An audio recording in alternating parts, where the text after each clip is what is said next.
thanks for agreeing to do this. We couldn't get Yusuf, which is a shame. He's I think he's in a bar actually at the moment. Oh, really?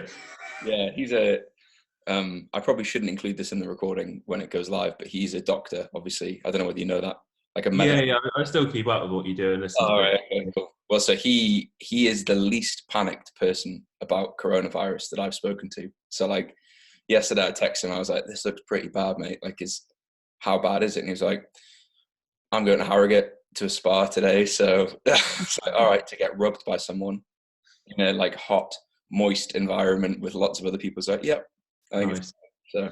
But yeah, we couldn't get him, which is a shame. But hopefully I'll be interesting to talk to as well. Well, I shall forever hold it against him and think poorly of him forevermore. Fair enough. Apart from that, yeah, no worries at all. We had the weirdest, so we did the Paul Moore interview like a week and a bit ago. And I walked in and I was like, Paul, Mike's asked me to ask you this question. I don't understand it. Do you understand it? And he was like, yeah. And I was like, all right, is it like a private joke? And he was like, no. I was like, well, what is it then? He's like, well, it's just banter, isn't it? Like, clearly you haven't got any banter. And I was like, all right, brilliant. I can't remember what I asked now, but yeah, I just thought I'm going to post something really random. So we're all up for that. All up for stuff like that. It was like, is a name coming back in fashion or something like that? Oh yeah, like when will the name Clive come back in fashion?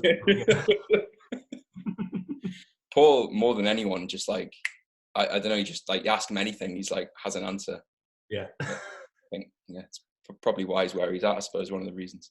Yeah, probably.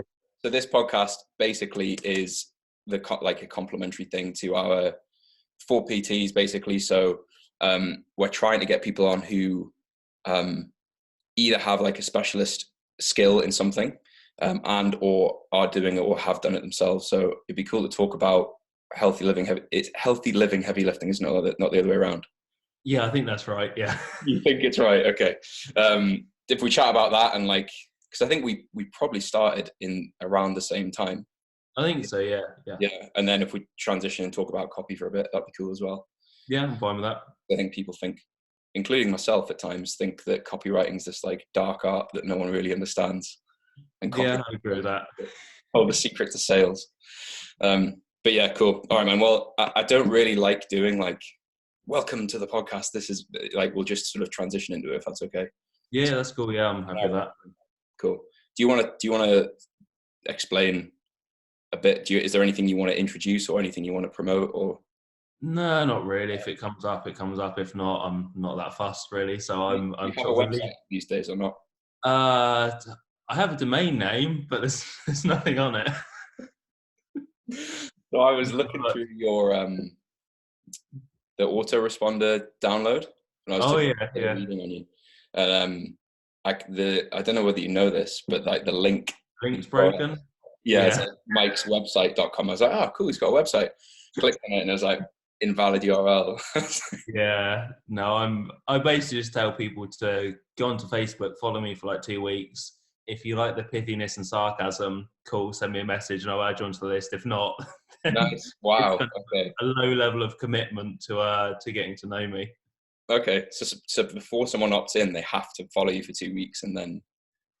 Pretty well. I'm happy to add people to my list, but I will at some point get a proper landing page set up and an opt-in and everything, but I just can't be bothered at the moment. If I'm honest. Right.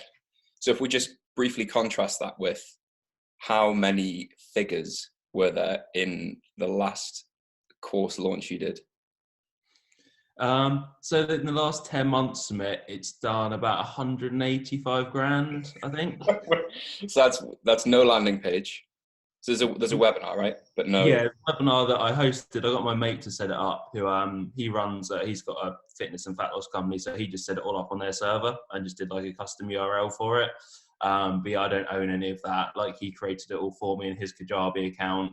And yeah, I just got people from email list organically, not done any paid ads for it, no website. So yeah. It's impressive, man. That is impressive. It's not necessarily the way I would teach someone to do that, but I guess it shows that you can do it without worrying about tech stuff as well. Even though it's not the best way to do it, but it works okay for me, being a complete technophobe. So, But when you contrast that to like someone who's got all the chatbots and all the the most complicated setup, they're running like 3 stages of retargeting ads and they make like 80 quid a month.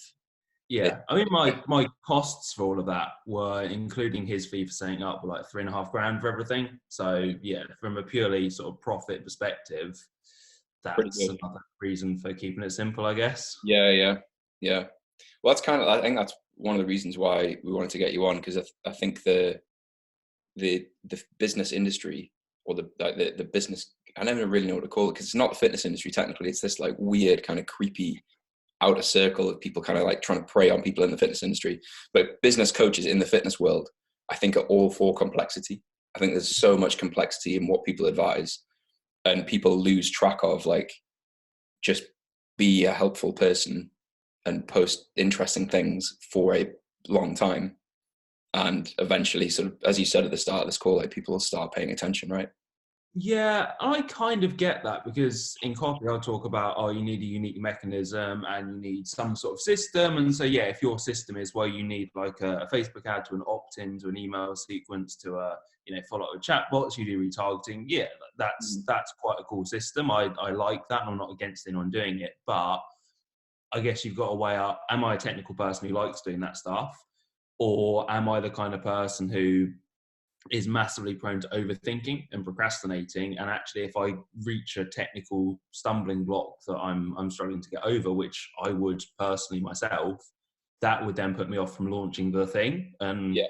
I'm a fan of just getting stuff out there, seeing how it does, making it good, and then refining it and to make it better, rather than trying to get everything perfect. And then you're like, oh shit, I need to go back and do this. I need to do this. I need to do this. And then you end up just massively confusing yourself, I guess, or you put in loads of effort and then you realize actually the concept behind what you're promoting was broken in the first place. So Yeah. I generally favor, who's the guy, I can't remember who coined it, was it Michael Masterson, the ready, fire, aim approach? Like get it good, get it out there, then refine. Like I think that's a pretty good approach to take with most stuff, really. Yeah. Well, I think probably the biggest error we see is someone spent 6 months building their program, building all of the back end complexity to it, and then it's like one post on Facebook, I'm proud to announce my thing is finally launched, and then nothing. I think that's taking ready, fire, aim as like, get ready, aim for a bit, then get ready again, then aim for a bit more, then maybe I'll fire in 6 months time. It's like the complete opposite. But I think that it probably just comes from nerves and stuff, right? Like it's new, as you say, there's a lot of perceived complexity around running an online business. And then if you're used to being in a gym all the time, and suddenly you've got to do like what's a lead magnet? What's an autoresponder? How do I build a website? So I do get that, but I think that there is this fine balance, as you say, between diving into the complexities of it and just being very consistent with the basic things. Exactly the same as fitness advice. That's what's so interesting about it, is everyone wants a supplement when it's actually just calories and progressive overload, right? Yeah, and I think there's a lot to be said for just doing the work and to doing the really simple stuff, as in, what does my audience want? How can I give it to them in the simplest way that provides a result without overcomplicating the process? Yeah.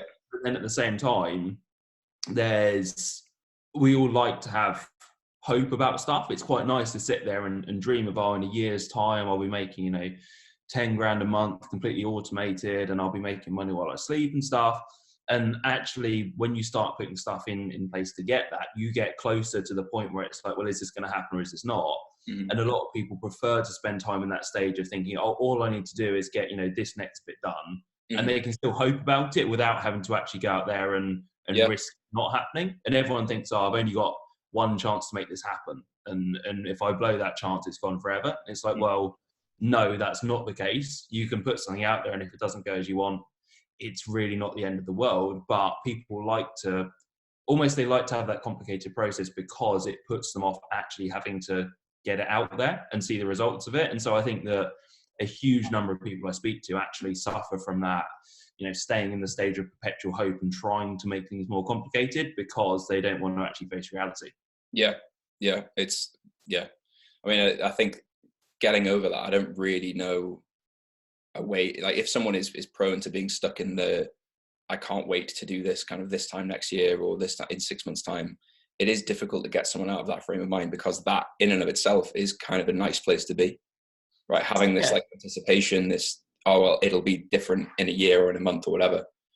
And I So certainly think that, there's I was talking to a guy about this the other day, and he was saying the problem with him is that he's perfectly okay being just comfortable. He said, I've lived abroad for 6 months where I just slept on someone's floor and ate rice and beans every day, and I didn't mind that. I really liked it. So he said, in one sense, it's nice because I can make a couple of grand a month now and work 2 hours a day, and I'm perfectly happy.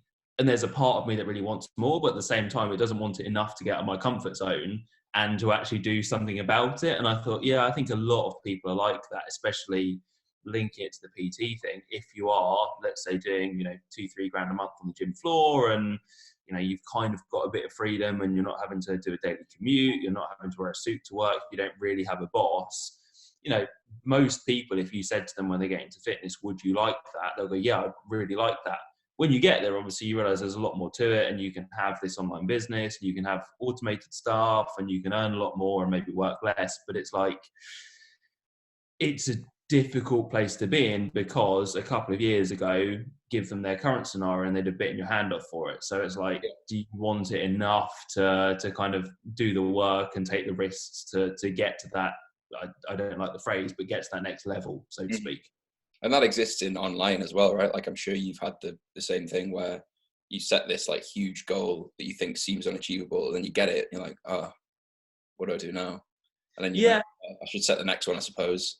And then I think I do like having goals myself, but I've kind of not given up on goals, but focusing a lot more on the process and enjoying stuff that happens. Because even for me, doing some like launches last year that went way better than I thought they ever would, kind of for a day and a half, you're really, really, really psyched about it. And then you do pretty much think, well, what's next? And there's almost a feeling of emptiness that you have to enjoy that process as well. And that sounds a bit woo-woo, but I do think from personal experience, I'd have dismissed that massively like 2 years ago. But now I realize actually, yeah, the tangible results, whether it's money, free time, clients, whatever, that's all cool. But at the same time, if you're not actually enjoying what you're doing, then it's kind of, you just feel a bit deflated every time you achieve something, really, which is it's a bit crap, to be honest. So actually enjoying the process and working to get somewhere where you enjoy every single day, that for me is quite a big thing as well.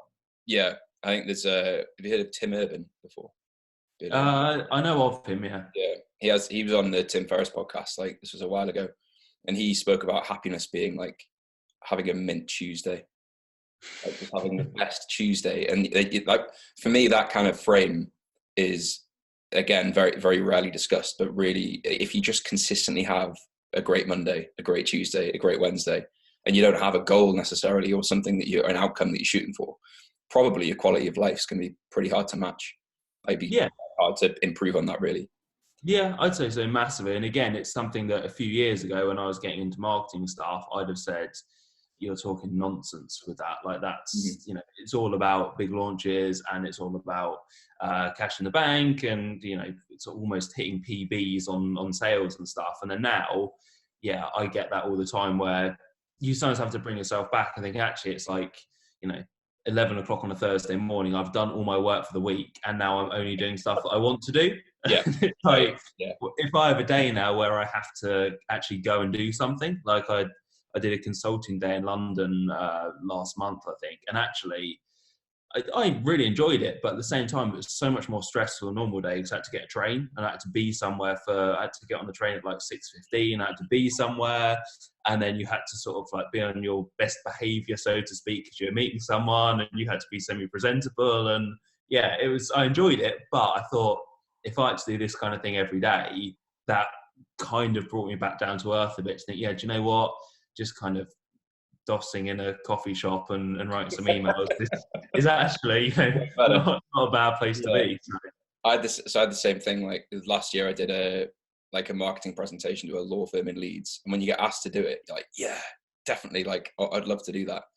And then on the morning, I, like, as you say, resented having to wear certain like different shoes, resented not being able to just walk to a coffee shop, resented there's the stress of it, like the train was delayed, the toilet on the train was broken, and I spent the entire journey thinking, like, could I get off here and get to the toilet? And then you think, no, don't be stupid, and you're like, right, I'm just gonna, and you just think, what am I doing this for? Like, what? Like, I could have just been 2 Americanos in a Cafe Nero, be nearly finished for the day. But Yeah, I think there's a lot to be said for simplicity, and there's a lot to be said for, I suppose this is a slight tangent, but living within your means as well. I think a lot of people massively stretch themselves financially because they think, well, I could earn, let's just say 10K a month and I'd be able to afford this, that, and the other.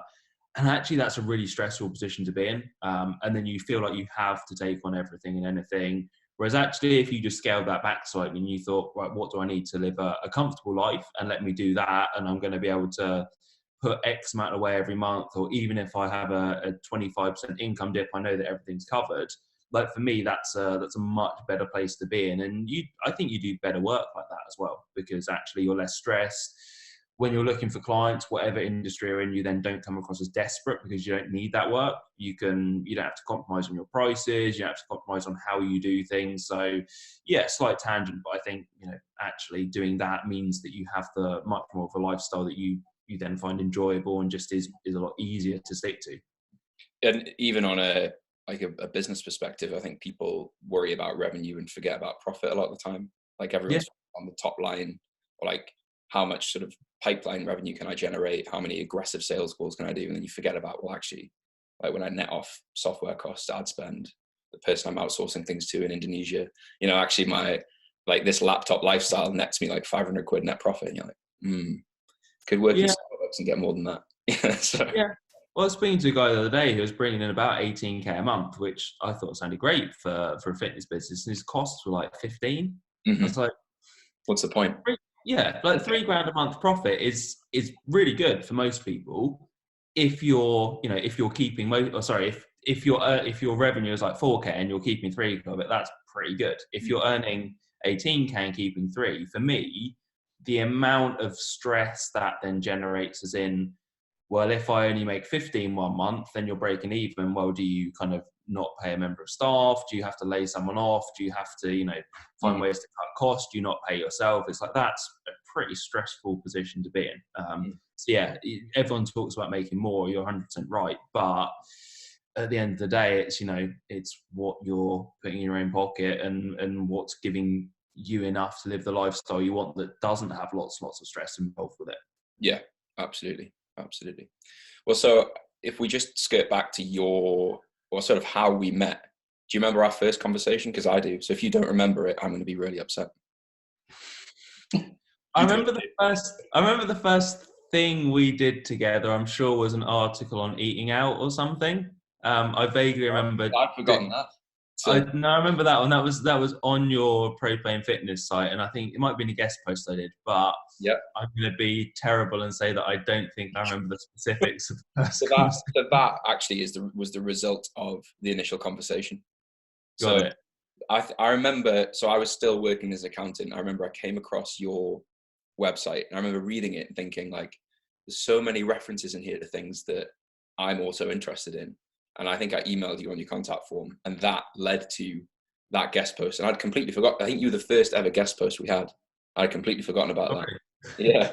So that, in my mind anyway, and I don't actually know how long you'd been doing online stuff, but at that time, I think it was all very much in an infancy for us, and we were doing it as a side thing. But I feel like we were in the fitness industry. We started in the online stuff at a similar sort of time. I think we must have done. Yeah, I certainly remember the first thing. It came up on my Facebook memories the other day, and I think it would have been 2012. I think I did like I didn't know what it was at the time. Everyone does it now, but like I'm looking for 10 people for free online coaching for a month. I may have been the first person to inadvertently put out that sort of post. And it was done because I was looking for 10 people to do free online coaching. And I think that was 2012. So yeah, at that time for me, I was the same as a lot of people in the fitness industry, doing loads and loads of one-on-one hours. and wanting a way to go online. So yeah, I'd imagine, because you guys were probably about the same way, sort of 2012-ish, I think that must have been it for me. So we came from a totally different industry. So we came from like the business world, Yeah. but looking to get out of that. And yeah, it was, I think we started technically in 2010, but it was like all over the place, like really bad. And then things only started to get like, we used exactly the same, I think we got it from John Goodman, that like, I'm looking for 10 spots. Yeah. Like 4 asterisks, because otherwise, well, no one's going to read it. So 4 asterisks, and then I'm looking for who are 1, 2, 3, 4 boost post 300 quid, and then fingers crossed. So yeah, that it'll have been around that time that we started taking things more seriously. But I think something that I was thinking about this morning before we chatted, and I was thinking, what was it that, because people ask us a lot, how did you get the initial kind of traction? How did you get the initial exposure to you and to your business? And how did you have something interesting to say?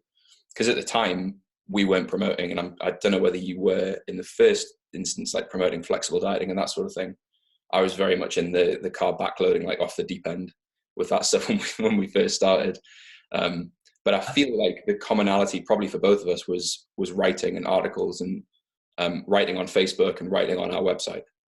Yeah, so for me, my thing was always that I wanted to be a fitness writer. So it would have been, I suppose it was 2009 that I started properly in the industry. I worked part-time at health clubs sort of while I was at college, so 2007, 2008, and then went into personal training very start of 2009. And yeah, I was then very much, clean eating, no carbs, sort of, the typical stuff. Mm-hmm. But my thing was wanting to be a writer. So I honestly didn't have much success in a commercial gym as a PT, just because I was so nervous and shy and introverted. So I pretty much just spent my entire day sat in the gym reception reading teenager articles.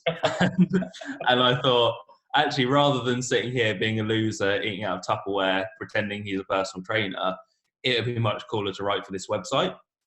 So I used to read people like Nate Green, like Christian Thibodeau, Chris Sugar, those kind of people. Yeah. And that was what got me into writing. And then I don't know what the overlap was, but I started doing some paid writing. I used to go on, I think it was Elance was the website, Odesk. I don't know if they're still going, but basically like, Upwork, that kind of stuff. Yeah. And I used to just pick up fitness and health writing gigs. And then started writing for livestrong.com. So I wrote for them for quite a bit.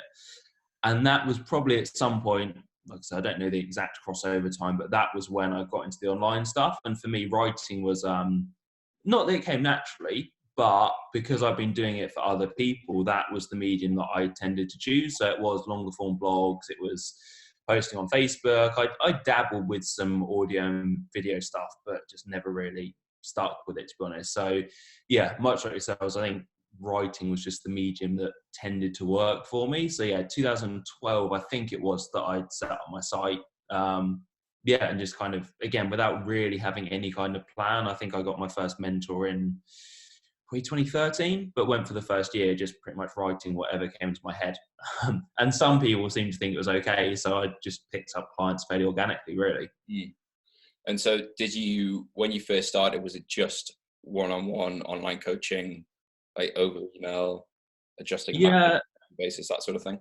To be fair, that was all I ever did. So I got out of it in 2016. I think I finished up completely with actual coaching people.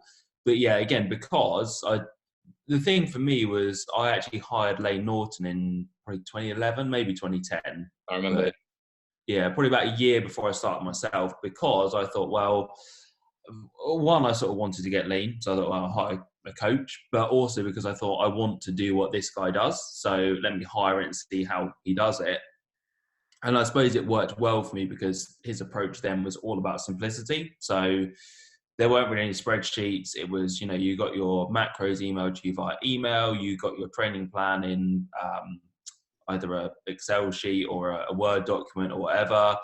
And it was pretty much just update me with an email once a week and I'll get back to you with an email. And that was it. So I know that a lot of people do it in a far more complex manner, but because that was how I'd learned and because I'd never been sort of, a technical type person, that was how I coached clients. So I was sort of aware that you could do group online coaching, and I was aware that there were loads of different bits of software and people started to use. But yeah, for me, not that there's anything bad about that, but I just always favored simplicity. So yeah, I spent probably 4 years pretty much one-on-one clients, an email a week, maybe a couple, Word and Excel, and that was kind of it, really. So we did a very similar thing we worked with Eric Helms, so we hired him, same sort of thought process, like, I'd like to do this. I'm going to see how someone else is doing it. Eric was very similar, but there was a lot more Excel involved, which I think sat well with me, because that was my job at the time, basically just living on Excel. So, but I think even now, like, even though the models we use are like group coaching, there's a lot more complexity with the systems. Like, the thing that's stayed is, like, it's still mainly spreadsheets. It's still a weekly check-in. It's still, and I think, like, those fundamental things, when everyone's uploading everything into Trainerize or PT Distinction or anything like that, you forget that actually, like, it's quite hard to beat just like Microsoft or Google, like companies that do this at scale with really clever bits of software. But yeah, I think the simplicity is, again, something that's missed a lot in online coaching, or as people move into online coaching. Yeah, both in terms of marketing and deliverables, like we were talking about earlier.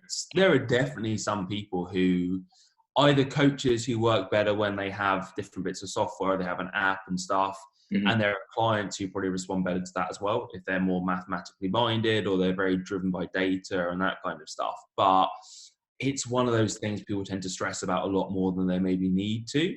And relating back to what we said about costs, it's like, well, Word and Excel and a Gmail account are free, and that costs money, which is not a bad thing. But honestly, I don't think I've ever met someone who's signed up to someone because they had their own branded app.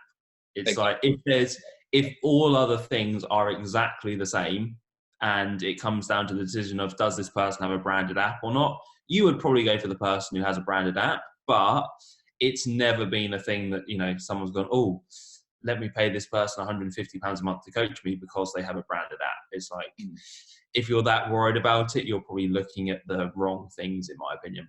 The story I tell people for this is we actually teed up a. Oh, that was weird. Is that me or you? I don't know. Oh no, that was me. I do have my email open. Apologies. That's all right. Just checking it's not like the system crashing. We teed up a developer to build us an app. So the view was like, right, we're using like ClickFunnels and sort of the standard things. We explored, well, how can we deliver this information in an easier way? Oh, right, well, we need an app. So we'd kind of teed up this guy who was going to build it for us, and we got some of our initial clients to test it, and they hated it. So I was just like, thank God for that, because that saved us. Like, I mean, I don't even know, these things, I think you start off with a cost estimation in mind, and it's often way, way beyond that. But we've never had anyone sign up for coaching and then go, there's no app, I'm off. Like, it's just that. I think a lot of the time, a client wants simplicity as well. They want, well, what do I eat and when? And what do I do in the gym and when? Not how do I log in and then tick this off and check this and download that. So yeah, I think I feel like as a business, we've come full circle. I feel like you've maybe stayed simple a lot, or you've got preference simplicity, even just hearing about your launch and how that went. Sounds like you preferenced simplicity the entire time and stayed that way, which is awesome. I think it's been out of necessity, just because, I'm very aware of my own limitations.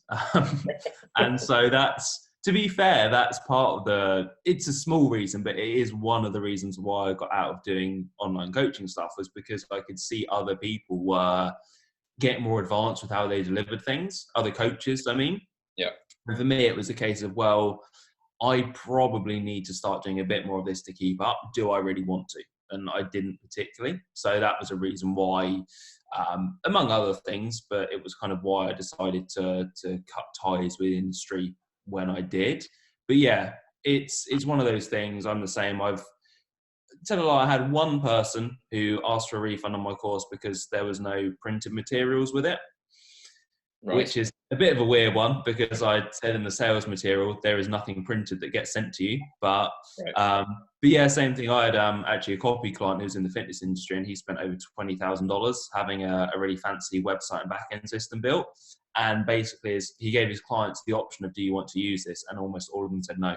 So he canned it after spending 20k on it. So Horrendous. it's one of those things. Yeah, with what I do now, I'll speak to people sometimes, and it's still amazing how much they are willing to spend on stuff that doesn't really make any sort of difference to their it possibly makes a difference to the back end of their business, but in terms of the front end, no one gives a crap about what sort of systems you use, really. But again, whether it's, thinking they need it, whether it's a form of procrastination, whether it's a form of even possibly slightly egotistical, thinking, well, if I have this really cool back-end system that I've gone and spent 10 grand on, it's going to make me a better person, a better coach. It can be any of those. But yeah, I've deliberately started simplicity just because I know that otherwise it's all too much for me. Well, at least it sort of keeps you in that zone. But we are both examples of it. Eric Helms, clearly Lane. Like, I've worked with Bryce Lewis before. So many coaches I've worked with are like Excel and maybe like Slack or something for communication rather than email. But you can handle 20, 30, 50 clients without having the app. Like, I'd far rather be email and like even just email and thinking, oh my God, I'm too busy. Because that's a problem you can fix, rather than I'm 20 grand in the hole, but I don't have a client. Or, and I'm not saying that's maybe an extreme example, but somewhere in the middle is probably the best place to go. Yeah, and like I touched on earlier, I forget logins as well. So apart from anything, it's like I don't trust myself not to get locked out of my own stuff. Yeah. I shared something in a podcast that we did the other day where I sent a client money over PayPal rather than have them pay us. So like, we just built this new group coaching program that was £40 a month, and I was busy at the time, so I was actually drunk, to be honest. I was in a bar and drunk, and I got this inquiry, and I was like, yes, get in. And I just sent this guy 40 quid. Set up a monthly recurring payment to him of 40 quid, and he got in touch and said, Johnny, the money you paid me, is it not supposed to be like, it's fine if that's how you want to do it, but is it not supposed to be the other way around? I think I remember, I may have misremembered this, but I think I remember seeing something like someone taking the mick out of you for something PayPal related. Is that right? More than likely, yeah. Like, it's my terrible technology that there's no secret about it whatsoever. I can't remember specifically what that would have been, but something like you'd launched something and there was a PayPal link. I can't remember. It's just when you were saying I've always kept things simple, something triggered.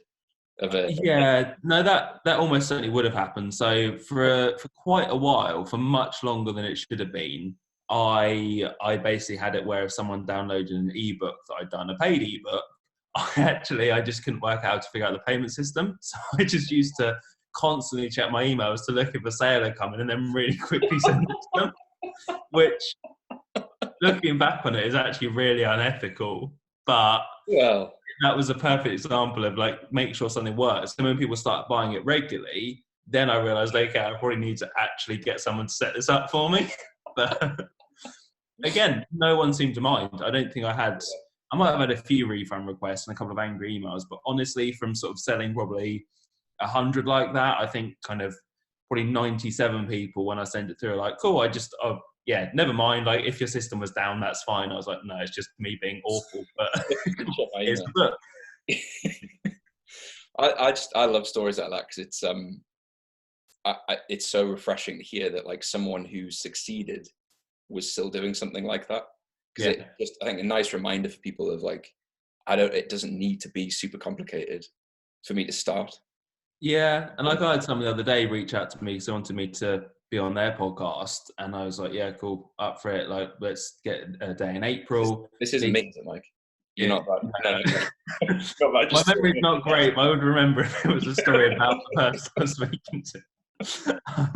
But this guy went, yeah, do you want to put me in touch with your VA? I was like, you're basically speaking to my VA at the moment. And he said, okay, so can you send me your Calendly link? And I was like, yeah, I use a paper and pen diary. And he just went, lol. I should have like, no, I'm genuinely serious. I use a paper and pen diary. Didn't hear anything back from him. Really? Oh my God. Right, okay. Oh, unbelievable. Mm. Unbelievable. So maybe I should use Calendly, but at the same time, I'm just not that Th- fussed. So again, we've just done a podcast, just me and Yusuf, about like the biggest mistakes we've ever made. So we always talk about this idea of there being an error rate with everything. So like if you're doing something manually, eventually you'll forget. So people realize that and think, right, well, I'm going to use some kind of automation. So we went through this phase where we added in loads of automation, loads of tools. And we had this time when an email got sent out that was totally blank to, like, I think it was about 15,000 people with just the subject line, kiss, and then nothing else. And you sort of sat there and you see the email and you're like, what's this? And then you realize, like, oh my God, this has failed 15,000 times and there's nothing I can do about it, like, gone. So there's an argument to say that if, like, the simpler you are and the simpler your business is, you protect yourself from like massive explosions happening. Like one tiny thing might go wrong, but you're not going to like accidentally leak something, or like nothing's going to break on in a massive rate overnight or anything like that. So No, I think that's a big thing, and I'm not sort of tinfoil hat conspiracy theorist. Like the technology's out to get us, yeah. but I do think there's a small part of my brain that kind of buys into that and thinks that technology does always conspire against me. So the Mm-hmm. more things I can do myself, the more things I have control over. And yeah, that's just for me. That's another thing that I know that at least it's easier to own your own mistakes when you do that. Yeah. Whereas if you're always thinking, well, is this going to go wrong? Is that going to go wrong? I mean, for me, sort of scheduling an email is about as much as I trust technology to do something right. So. Okay. Yeah, I mean, I've had things go wrong with even that. So it's there is nothing more nauseating than an email sending an error, I think.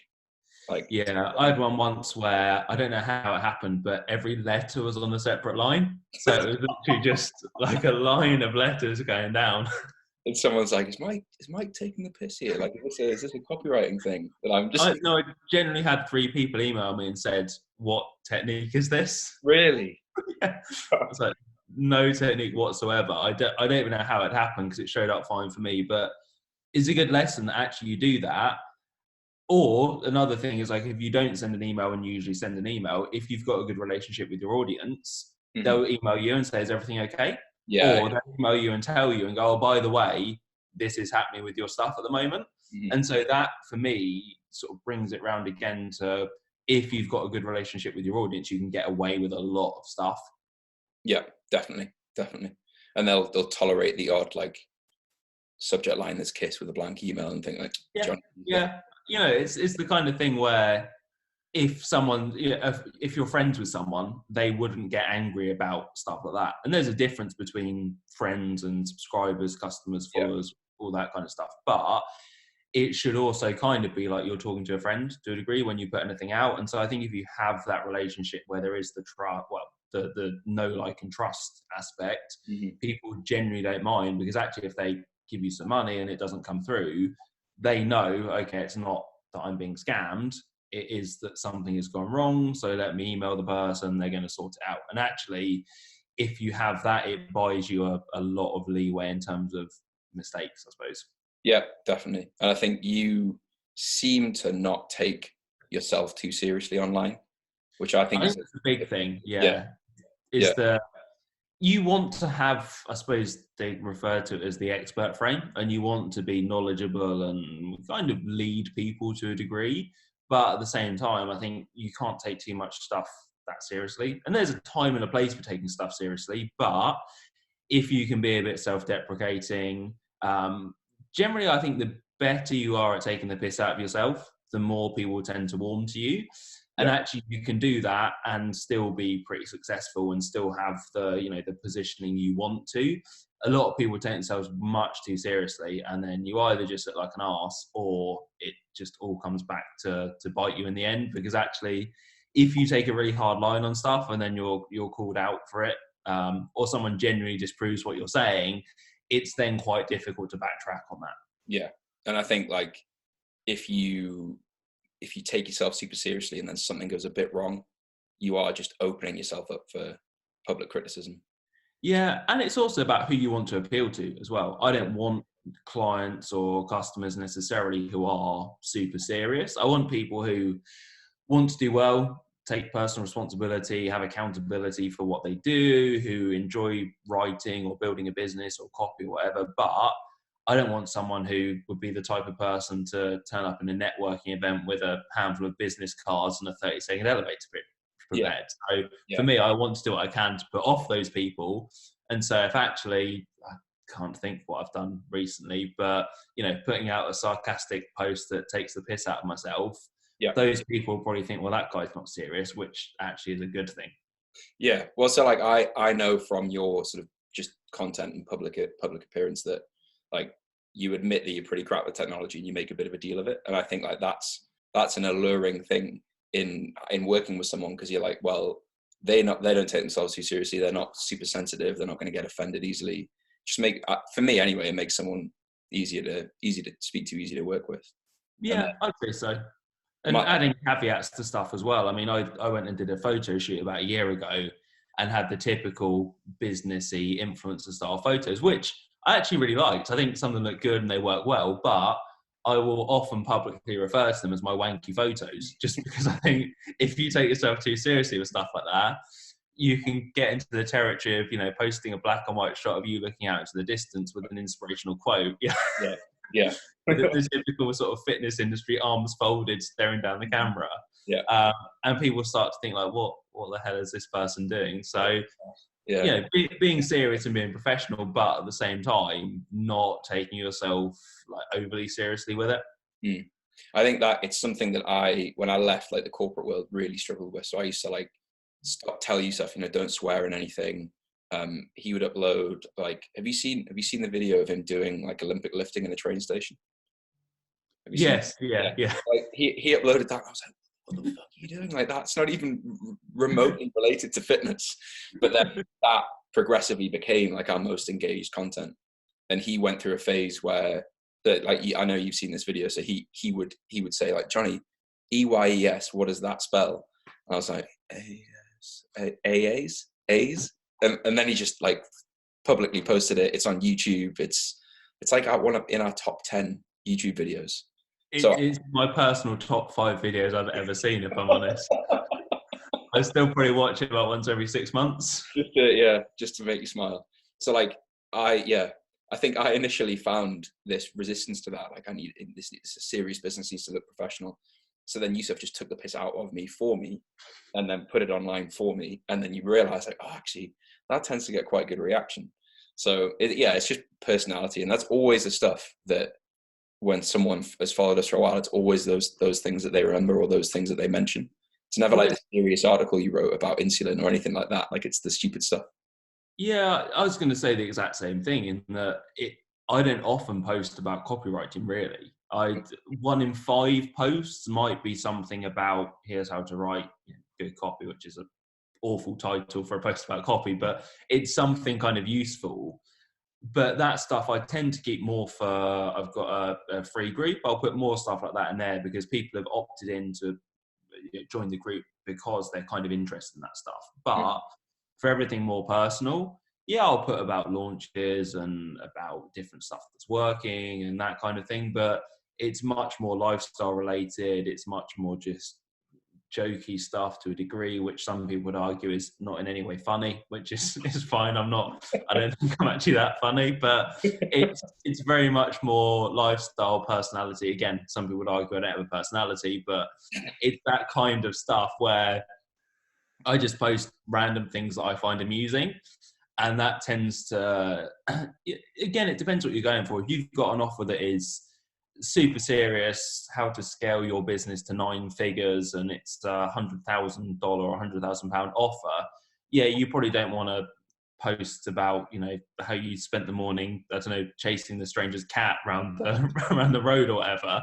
But if you're actually trying to work with people who are like yourself, there's definitely a case for having the much less serious, more jokey, more lifestyle and personality stuff. And with that as well, you'll find that then when you do put out something more serious, it gets a much bigger reaction. Actually, people really, really take that in. So anytime that I did an email probably about 3 months ago, where a few years ago I had counselling for a bit because I was in a bad place. And that email hit home more than anything else I've ever written. And I think it's because it was almost that pattern interrupt to then go into something quite serious. So Yeah. the more you can do that, the more it then makes your serious stuff, when you really want people to listen and take a message, they actually do that even more because it's not necessarily what they normally expect from you. Mm-hmm. Yeah, absolutely. Yeah. I think in the fitness world and in the business world, there's a lack of the humorous stuff, in my view. Like, there's a lack of people just, I don't take myself seriously at all, and like, here I am, and if you want to work with me, brilliant. Like, we shared, I found this really funny. It isn't that funny, so if you don't laugh, I apologize, but I saw this post on Instagram yesterday of someone with a Jumanji box, and the thing said, so at the time of this podcast, like, coronavirus is a huge thing in the UK, and it just said, whoever started playing Jumanji at the start of 2020 like really needs to finish it, because this is getting out of hand. The idea that, like, you know, so I shared that on our Instagram, and that got us an inquiry to work with us. What is going on? Like, that's me, like, sat at night, like, posting something on Instagram, and people just see, like, they see it, they think that's funny too. Like, I think that's funny. Johnny used to think that's funny. I'd like to work with these guys. It's weird how these things work. But anyway, so I did actually have some proper questions for you, Mike. We haven't even really got onto the second one yet, but I think it would be good to talk about copywriting, because I think, as I mentioned when we first started speaking, I think it's seen as, people kind of understand Facebook ads, they kind of understand like digital marketing and funnels and all that sort of stuff, and then people say, oh, well, maybe you need to hire a copywriter, and it's like, whoa, like, what is that? Is that like they're going to say special words that are going to make it convert better, or like, so how would you sort of define copywriting, and where would you say it's most applicable or best used for someone in the online fitness world? So for me, copywriting it's often referred to as direct response, because it's something it's writing designed to elicit a direct response. So most of the time that will be a sale, because that's obviously the ultimate goal of most businesses. But that direct response can also be getting someone to opt in for something, getting someone to comment on something, or it can just be putting across an idea and changing someone's belief on something, or exerting kind of your influence, persuasion, ideas, whatever, on people. So it's writing that's done to persuade, to motivate, and to get someone to take action, ultimately. Mm-hmm. And so in terms of where it fits in, everything you write is copy to a degree, because everything you write should be trying to get someone to take action on something. Yep. Whether it's Facebook post, email, whether you're doing a video, anything like that is kind of copy to a degree. For me, it's a lot gets made of the sort of technical aspect of it, and like you say, there's a belief that it's hiring someone or learning how to say certain words that get someone to take action. And there's also a thing which I think comes much more from the old school American marketing idea, that actually it's, when you write copy, it automatically sounds like a sales pitch. And there's definitely a degree of that stuff. It's the typical sales letters you get that start with "Dear friend," or like "From the desk of so-and-so," Yeah. or the American advertorials. Like, I was in New York last week, and the adverts over there are just amazing. And it's all that kind of stuff where it's very, very cheesy. And that, to be honest, that still works in some markets. That works in some American markets, and that works particularly for like the boomer generation in America, which is why you see it in a lot of health commercials, supplement adverts, that kind of thing. But bringing it back round, for me, copy is using your voice. So when you write a piece of copy, it should still sound like you, not like you've got some kind of machine to write a sales script for you. Mm-hmm. But it's all about how can you get across emotion. So talking about pain points, dreams and desires, all that kind of stuff.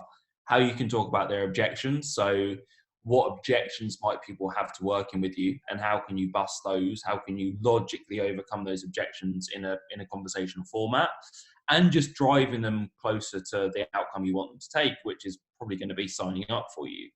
The big thing for me is realizing that not everyone is going to sign up with you. You know, out of everyone who reads your stuff, actually, if 5% of people buy from you, that's probably a pretty amazing result. It's probably going to be more like 1%, 0.5% of your audience. And the other thing is realizing that so many people think with copy, and we spoke about this briefly earlier, but you get one shot at something. And actually, it doesn't have to be that every single post results in a sale. I prefer to look at it, and I didn't come up with this analogy, but one of the guys I train with used this analogy all the time, was that copywriting is kind of like golf, in that it's very, very, very rare that you'll hit a hole in one. But what you're trying to do is get the ball closer to the hole every single time. And there's definitely the possibility to make this sound like quite a rude analogy if I talk about getting stuff in holes, but your goal is not it's not necessarily to get someone from cold audience to a sale, i.e. in the hole in one shot. What you're trying to do is get the ball closer to the hole, to kind of or get it to the hole in as few shots as possible. So i.e. getting better at posts over time, so that it might go from the average person takes 20 different contacts to become a customer, to 15, and then to 10. So that's kind of a much more abstract way than most people define it, I think. But for me, it's much more about positioning. It's much more about tackling objections, shifting people's beliefs, getting them to know, like, and trust you in a way that's conversational and actually sounds like you. Yeah. I think I can't remember who it was who said that like sales is a case of like trust and time.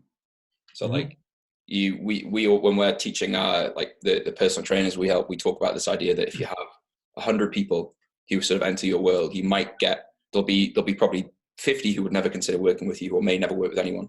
There'll be half who probably will work with someone at some point, but they just need the right environment, I think that's a Dean Jackson thing, like this idea of there are chunks of your audience that would make a decision, maybe not with you, but with someone.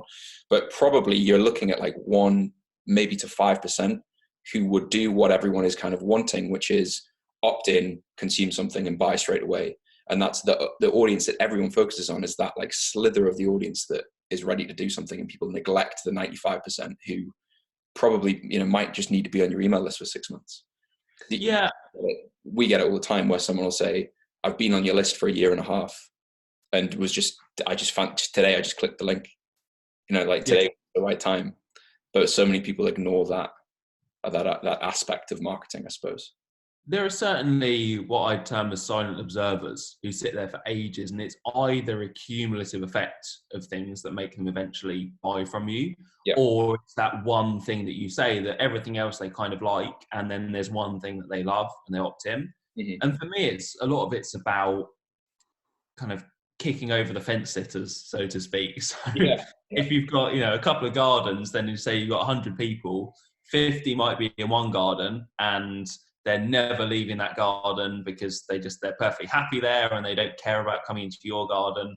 There's probably like, I don't know, 3 people who've already barged their way through the gate into your garden because they just buy anything that's put in front of them because they like spending money. And then sort of the rest of them are sitting on the fence. And your job with good copy is to go around with a stick and push them over into your garden, I suppose, to put some more imagery into it. So the better you are at hitting people over a fence with sticks, the better your copy is. Really. Each person might need a different stick. That's the challenge. You've got to have a bag of different shapes. Some people probably, I can say some people sort of just a twig will be enough. Other people, you probably want a big meaty baseball bat and a crack across the skull. And that's copywriting. There you go. So just get a collection of sticks and bats. Big bag of sticks, find those on the fence, and just spend an afternoon there. But it sounds like from your business model that you maybe aren't ever too focused on like the people who are just ready to go. Because I think a lot of digital marketing advice, if you like scroll down Facebook, pick the first business coach and work with them, like buy whatever it is they have to sell. Usually, from my experience, the focus is on the sort of the sales funnel, the initial contact that you have with someone, getting cold audiences to work with you. It seems like, and maybe I've got this wrong, but it seems like your approach is more about build your email list, build an audience, give value to that audience that is kind of strategically positioned to handle objections, trigger some emotions, get people to take some actions, and then when maybe have strategic launches throughout the year, but when they're ready to work with you, they'll kind of let you know. Is that more what you do? Yeah, I certainly think you can play the long game with this. And obviously that's not always doable because there are some people who need cash now, and that's perfectly fine. I think that's when having a really solid funnel comes into place, where you might have a webinar that gets people to book a call with you, or a webinar that is a straight sale, or you might have a tripwire kind of offer where someone opts in and you say, you've opted into this, would you like this at a discount, or would you like to join our free 5-day challenge, and then they're upsold to at the end. I definitely think there's a time and place for that kind of stuff.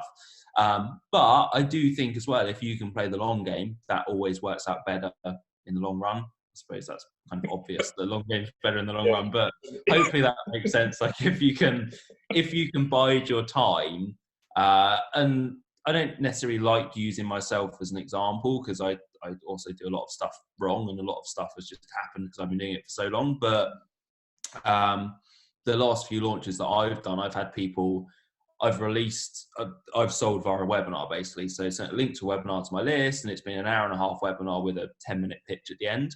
I've had people just kind of not bother to watch the webinar and literally just signed up for the program without watching it, going, well, I followed you for so long, this must be good. And that's an anomaly, and that's not something I think you would ever particularly deliberately aim for. But if you've done, as you said earlier, the whole trust and time thing, you'll get people who are just happy to give you money because they'll go, well, you've entertained me, 3 times a week, 4 times a week for the last year. I've got a lot of stuff from you. I felt like I should probably give back. And there's a lot to be said for that law of reciprocity, where if you can just do good stuff over time, it's not only that, but like we said with the whole having people trust you thing, you can get away with a lot if you do that. So you can have a very suboptimal sales funnel if you just put out good stuff that actually helps people. Yeah. So in an ideal world, you have both. You have a really slick sales funnel that I don't necessarily buy into one way of doing things. I don't think it has to be like an opt-in or a webinar, just whatever works best for you. And you have a way where people can, if they want to work with you soon, they can do that.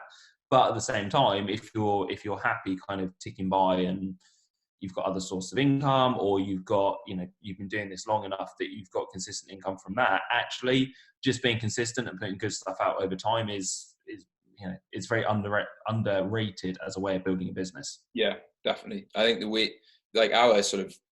the model we teach really is just, if you're someone who's at zero, like you've got no list, you've got no audience, it does come back to this question of like, well, maybe I don't want to spend the next 2 years kind of organically building this. So usually the fastest way to build an email list is to create some kind of marketing system that allows you to at least break even with a Facebook ad, with an Instagram ad, with YouTube ads. And then people who are helping you break even, they're the ones who are the people who are already in your garden, and you can't even get to leave. Like even if you say, this is my garden, they're still there, right? And then you spend the next year or two delivering good content to the people on the fence. I think that's the sort of the combination that we teach really. And I think you can be I see it all the time where I'll opt in for something and people are really pushy, and almost like I would have happily bought from them, but in some cases I'm almost discouraged because of how aggressive some of the tactics can get. I've certainly done that. Even with some copywriters who I really like, I'm on very few email lists now purely because of that, purely because you either get that or it will be a last day of a launch and they send 9 different emails, which I've done that before. I've done 5 before. And I'm not necessarily against a lot of scarcity at the launch. I don't think it's needed, but it's been one of those things where it's a fine line where you can start to feel like, is this person just trying to use me as an ATM? Which doesn't sit massively well with me.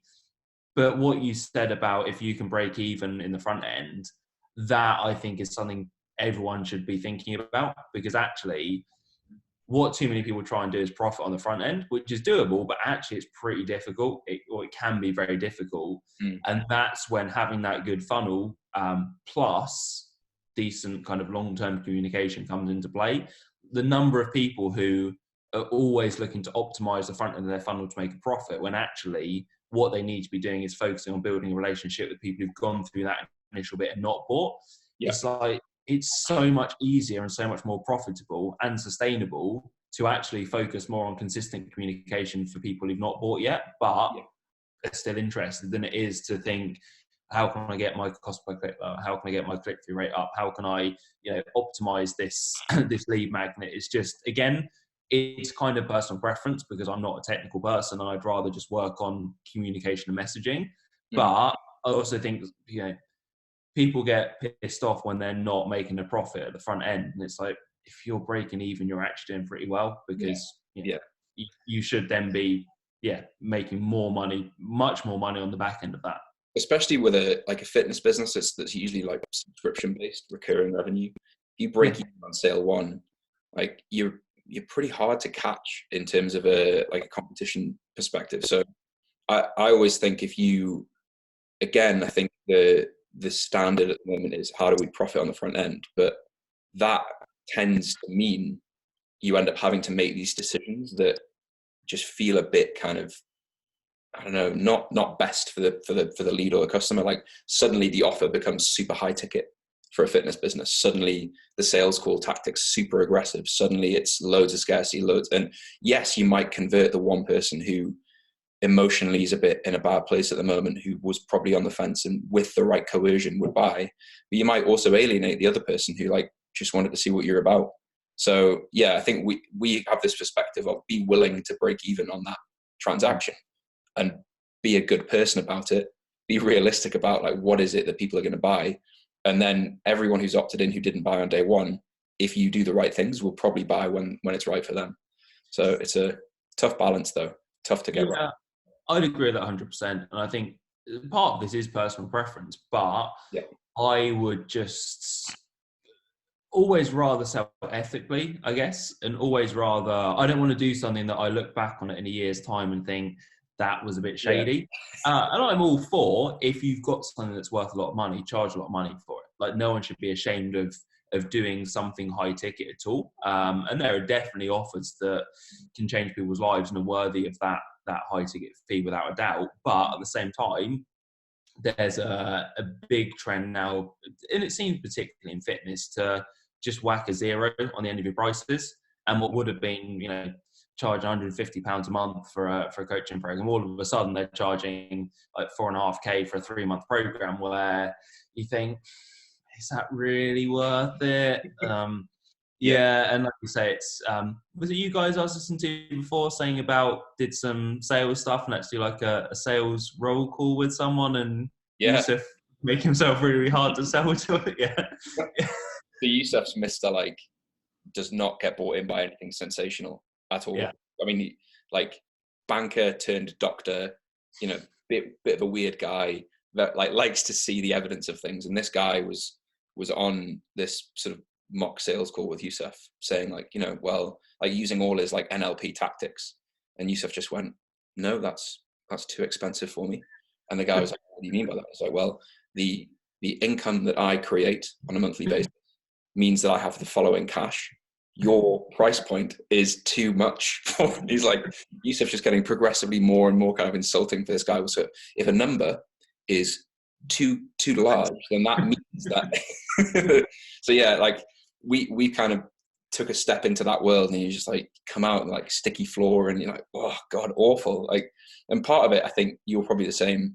We try and do things how we think we would buy something. If that makes sense. Like I talk to people about this all the time. Like, how many times have you opted into a webinar from someone you've never heard of before and bought like a 1997 offer with very little communication or proof or anything from that person? Like, there are some people who will do that, but also those people probably are not the best clients you could ever ask for. Like, because they're not buying it because they love you and they love your business and they love your message. They're buying it because they're in some pain and they kind of want to solve it, or they're desperate to be an online coach or desperate to lose weight or whatever that might be.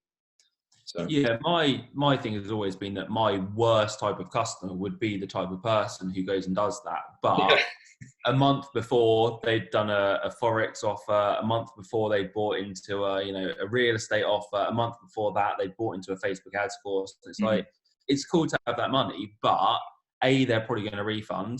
B, if they're very unlikely to put the work in. And so actually, if they talk to people about your program, they're going to put that on your program, the fact they didn't get results. Yeah. And also, it's not necessarily a pleasant thing to have someone buy something and just not ever use it. Because, yes, making an income to support you is more important than kind of what people or the results people get from that. But actually, the more I've worked with people and the more I've sold courses and stuff, the more you realize actually the stuff that really makes business exciting is seeing people actually use stuff and get results. And yeah, that can't be underestimated. And I know that for me, probably the first guy I signed up for proper mentoring, actually we did have a call, and it wasn't really a sales call. He just more talked to me for an hour and a half about my business and was genuinely interested.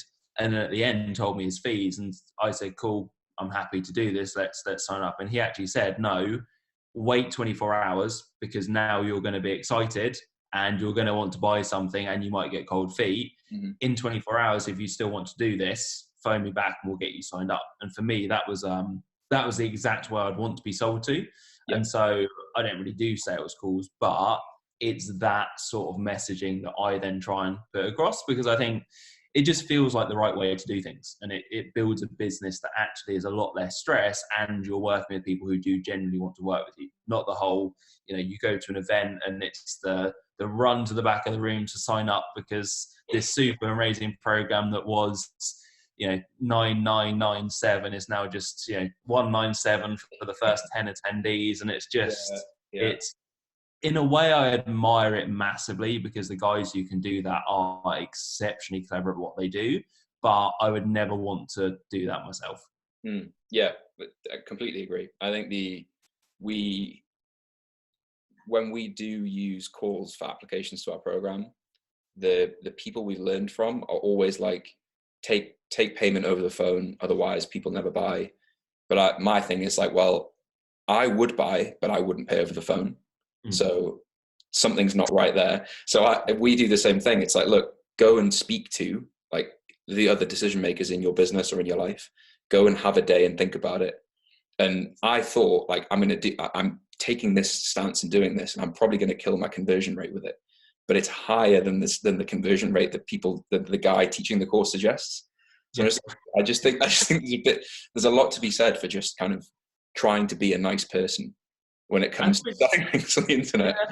Which is, I do think it can work very well for business. And I just think it's not a case that you get a lot of people who are the very, anti-capitalism people who do the whole, how can you sleep at night doing that? It's like, well, they probably sleep fine, let's be honest. But it's, being able to think, actually, I did a good job there. And I do think that there's a difference between US and UK markets as well, without a doubt. US people, I would like a happy medium. I think UK people, we tend to be massively overthink things. We're way too skeptical. Americans probably need to think more about what they buy into. And if we can meet in the middle, that would be great. But I do think if you're selling mostly to a UK audience, then the whole, big scarcity angle, that kind of stuff doesn't work so well anyway. Especially for an online fitness coach, like it's a service-based business for the most part. So do you really want your first interaction with someone being, well, you made them cry on a phone call and sold them something that they're having to like get a loan to pay for? Like, is that really the best? Like, you wouldn't do that offline. You wouldn't make a client cry in the gym. So there's no reason to do it on the internet. But so I wanted to briefly ask you about, you work for clients on demand? Yes, correct. So I'm guessing you are the copywriter for that business, or you're one of the many copywriters for them? So I mostly actually do coaching. So I help with clients putting together their Facebook ads, their webinars, their emails, landing pages, that kind of stuff. Because it's really interesting. So I didn't know you worked for them. I actually saw that you worked for them because I was on their website, because I really like their marketing. So I wanted to ask you about it is, to me, they are probably, is it Russ Ruffino? Yeah. He's probably one of the only people that I've ever come across who's like, it's a Facebook ad, I think, to a webinar, then to a call, and he kind of like teaches the model that he's using. And I went in to watch the webinar, like super, super skeptical about it, and came off the back like, that was pretty convincing. Like, damn it, that was, we're very close to saying to Yusuf, like, I think we should do this. It looks pretty good. And we haven't done anything. Like, I haven't worked with him, but there seems to be, I don't know whether you've picked that business because that kind of felt right for you, but speaking about the difference between American and UK marketing, they're US based, I think. Yes, yeah, California. It feels just very like a very cleverly put together system. They have a lot of results. They have a lot of. Is there anything you've learned from being part of that, or any like? Do you advocate that system and what they do? I mean, in terms of learning, yeah, it's probably been the one thing that's been most effective for me developing as a copywriter, and that's purely because of time spent doing stuff. So when on average you're critiquing probably 15 Facebook ads a week, maybe 5 or 6 webinars, probably a dozen landing pages, it's like anything, like strength training, just obviously taking out the idea of overtraining. But the more you do it, the more proficient you're going to get at skill. So for me personally, yeah, that's been a huge help. The thing that I think really makes a difference with them, well, there's a few things. I mean, the first thing is that it is high ticket stuff. And I know we've talked about how that's often not always applicable, but there's a big focus on actually crafting a program that is worthy of a high ticket fee. And that, I think, is what's missing with a lot of people, because you get those coaches who will say, look, just whack your prices up, and because you can. Whereas with COD, it's very much, no, your program needs to provide an amazing outcome. So people come in and say, I teach people how to make ornaments out of bamboo. We'll probably say, sorry, but that's not really a high ticket offer. Whereas if it's, I teach, struggling couples how to save their marriage and reignite the intimacy and passion, it's like, cool. Is that worth $5,000? Absolutely. That's definitely worth a high ticket offer. So the messaging and the outcome behind the program is massive. And sort of how unique an offer is. So if someone comes in and says, I teach people how to lose weight, it's like, well, there are a lot of people doing that. And if you say to someone, I teach people how to lose weight, are they going to go to you, or are they going to buy a $27 ebook, or join a local gym? So having something that actually provides that amazing outcome and is a bit unique, a lot of people neglect that because they think it's all about the stuff that people see about the Facebook ad, about the webinar, and that's obviously vital. But if the idea behind the program or the course isn't there to begin with, then it's never going to work. I suppose the other things as well are belief shifting is a massive part of it. So that's kind of like myth busting, I guess. But I talk about this a lot when I talk about writing copy, is that actually, if someone is on your email list or following you on social media, or they've opted in for something, you don't need to necessarily sell them on the outcome, because they know they want that outcome. What's stopping them from buying is more having an objection. So they might think, oh, I can't do this. Or if it's weight loss, they might think, well, I've got bad genetics, or I'd love to do this, but I don't want to have to eat 1,000 calories a day. So the more objection handling, more belief shifting you can get across, where you show them, look, here's what people think you need to do. Here's why that's wrong. Here's what you need to do instead. And it's using our method, which is very, very different, very unique. That's huge in terms of generating sales and generating interest.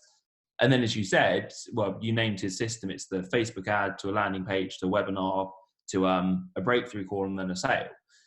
It's making it so you've got a system that's unique to you, but that seems very, very simple. So obviously there are some other moving parts in that, but when you hear, all I need to do is a Facebook ad, a landing page, a 45-minute webinar, and then get someone on a call, that comes across as, A, it's different because you're not talking about organic posting, you're not talking about using LinkedIn, about cold email, about creating videos, all that kind of stuff. But you can also envisage it in your own coaching practice and see how it works. So for me, like when I'm teaching people about becoming a copywriter, I'll say, well, you need to be able to find the right clients, and I can show you where to find the right clients. You need people who've got money, and it's actually quite easy to find them. You need 5 core skills, which are Facebook ads, landing pages, sales letters, emails, and website copy. And you need the right price and psychology. So you really just need 3 steps, and that's it. Anytime you can put your process into a very simple format like that, people like it because it seems unique to you, and it shows them that actually all the stuff they thought they had to do to get the result they want, they probably don't need that.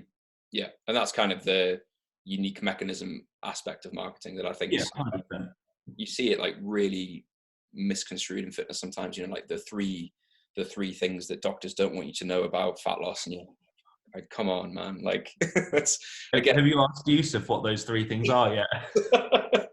he shared something of like a doctor in the UK saying, I got really annoyed with med school because they never covered the 3 things that doctors don't want you to know. Yeah. I thought it was brilliant. Yeah. But Mike, this has been awesome. So I don't want to take up any more of your time apart from to ask you a few key questions. Go for it. You probably are aware of what they might be like. I've got an inkling, but yeah. So the first one is relevant to what's going on now. So would you rather have to deal with a virus or an alien invasion?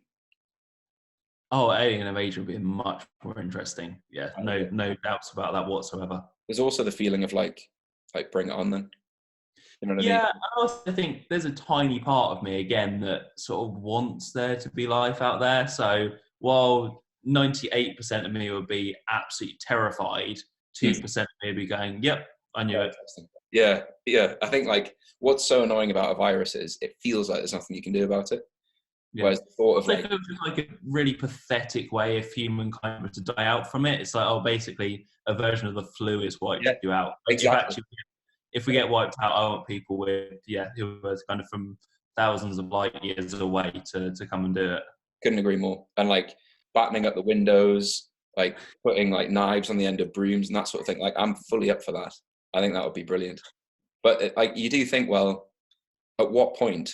Because this is the interesting thing about running an online business, right? At what point do you think ceasing operation? Because you don't have a shop to shut. You don't have like you can do it from your home, but there'll be a day when the aliens are here when you're like, you know what? I'm not going to do this anymore. But I don't know what that trigger event would be. No, you definitely have to schedule some posts in advance just in case you can get back in time. Apparently, no, I'm not going to say. Am I going to say? Yeah, yes, I am. Yes, I am. It's very insensitive, this. But it won't offend me, but well, it offends someone. So I know someone who works for a digital marketing agency who does like global e-commerce, and cost per click in Italy has like halved because so many people are just at home on their phones, kind of scrolling through social media.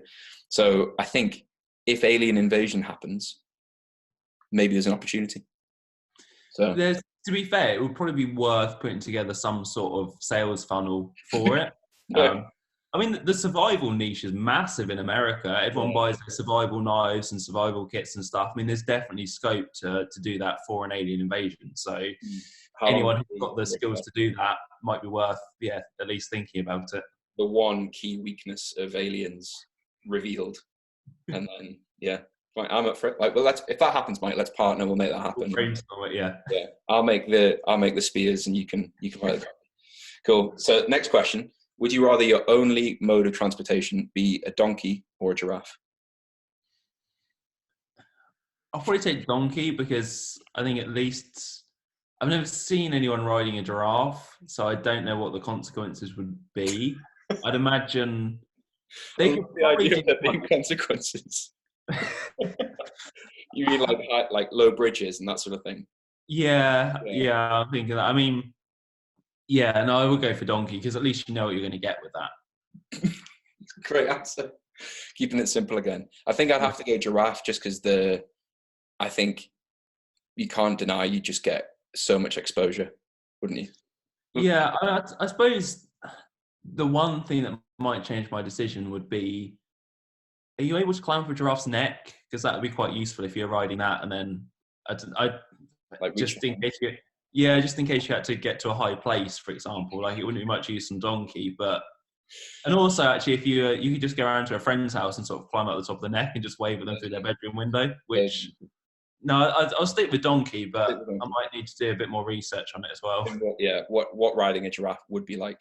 I don't think I wonder whether anyone does ride giraffes. I imagine not, but it would seem weird. It would. Would you rather only be able to use a fork with no spoon, or only be able to use a spoon with no fork? Teaspoon or tablespoon? Any spoon you like. Okay. I'll probably go spoon then, I think. Okay. No, that's the most difficult one. No. The trouble with a fork is soup's out of the question. I think Well, you I was thinking that difficult. I don't eat a lot of soup, so we might be saved on that. Because you could I was drink. thinking cereal.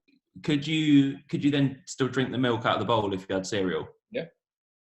No, I would go fork. Yeah, I'll go fork. I think. Yeah, fork. I think fork, easier to cut things. Although, Yeah, that's what I'm thinking. Yeah, I'll go fork. difficult one though. That's a tricky one. And then the final one is, would you rather have to fart loudly every time you have a serious conversation or burp after every kiss? Well, Rather than the link back to not taking yourself too seriously. yeah, I think I probably burp after about 25% of kisses now, anyways. And seeing the only person I kiss is my girlfriend, then yeah, she'd just have to put up with that, I think. So And you could explain, like I was speaking to Johnny and he was saying, I have to pick one or the other. yeah, these aren't actually going to happen, though, are they? No. Well, I mean, Oh, cool. I have to say, like, I can't guarantee, but as far as I'm aware, like, I'm not going to do anything that means that Cool. any of these No, things. I know philosophers have pondered about these questions for centuries, but And yeah, now it's up to us to go for the one. Awesome, Mike. Thanks so much for coming on. If I enjoyed it, you would like to find the man with no landing page, the man with no website, where do they find him? You can either send a smoke signal into the sky, or if you go to just look for Mike Samuels on Facebook, add me, and then if you're interested in reading my emails or anything, then just pop me a message. I read Mike's emails. I got one just before we started speaking. You go Tuesday and Friday mornings, regular work. Was it scheduled or not? It was, yeah. I wrote it on Wednesday afternoon, so technology worked in that instance. Technology. Yeah. Right. Awesome, Mike. Thanks so much. And cheers. Speak to you soon. See ya. That was awesome, man. Cool. That was really good fun. I enjoyed it. Cool. Because we're recording, I'm just gonna have to end the meeting. So if you get a chance, go and watch on YouTube the Eric Helms interview we did. The last minute and a half is one of the most embarrassing things that's ever happened to me on the internet. That's a brilliant open loop. I'm gonna have to go and do that now. So basically, we're wrapping up. Eric's like giving his here's where to find me, and Yusuf's going because Tesco delivery's at the door. So Yusuf then leaves, right? Completely leaves. He's just like, leaves. And then I go to Eric like, oh, that was really awkward. And then Eric just ends the call. So I start to speak to Eric about it. And Eric just ends the call, and then there's just me going.